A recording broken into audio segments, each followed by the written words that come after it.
Hello guys, Rachel here of Archaeologist Gaming. Today, we're gonna do a short unboxing and also reviewing the ASRock DeskMini X300.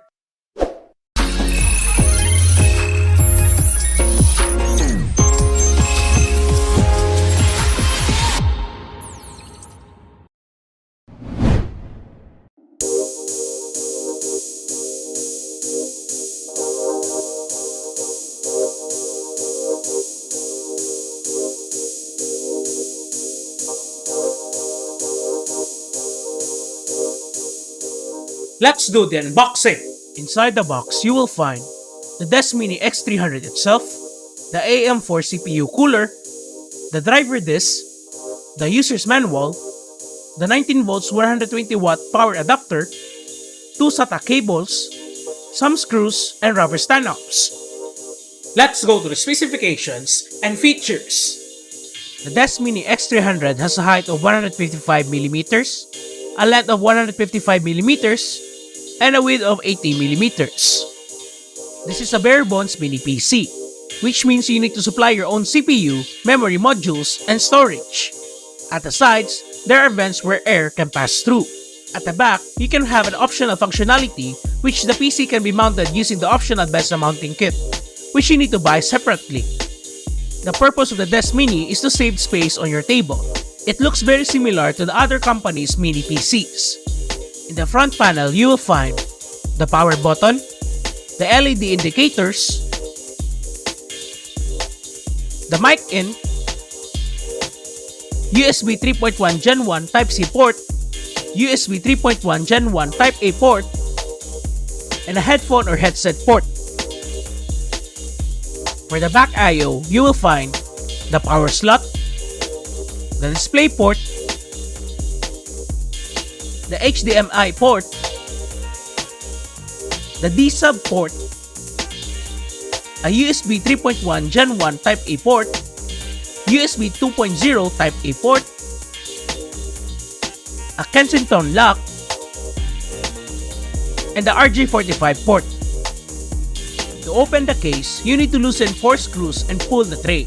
Inside, you will find the X300 motherboard, which is a rarely seen mini SDX form factor. At the top view of the motherboard, you will find the CPU fan connectors, system panel headers, 2 SODIMM slots that supports up to 3200 MHz, an audio header, a M.2 Gen 3 slot, a M.2 for Wi-Fi and Bluetooth, clear CMOS jumper, and a USB 2.0 header. To remove the motherboard from the tray, you need to loosen 4 screws. At the back, you will find another M.2 slot and 2 SATA ports.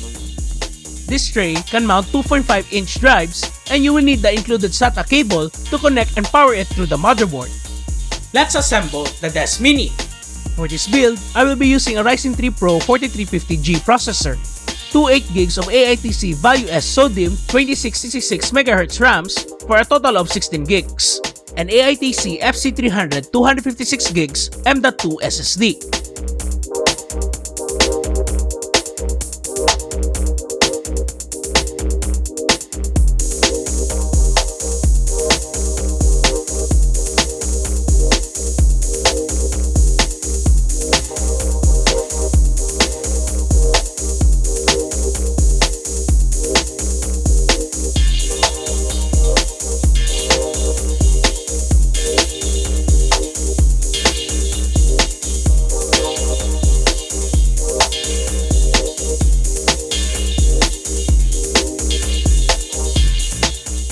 DeskMini will have decent results depends on the processor you are using.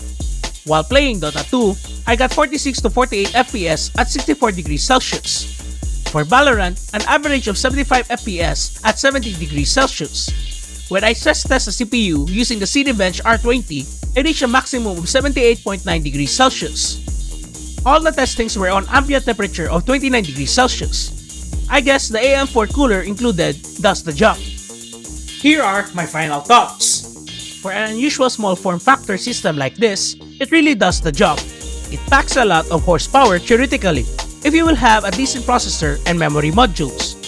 The designs of the chassis makes the overall building experience simple and easy. The design also allows a lot of air through for best temperature results. Like the usual PC, you can upgrade to have an optional RGB lighting inside, a Wi-Fi module, extra USB ports to complete what you need. It is limited, but still, you have options. For a person who is first time in building PCs, this will be a good start. I highly recommend it, especially you want to play games but you have a limited space. You can buy the ASRock DeskMini X300 around 8,000 pesos. It's hard to find the stocks in the Philippines, so you should order it overseas. I hope this video is informational for you. For more videos, click on the subscribe button and follow my Facebook page. And see you in the next video.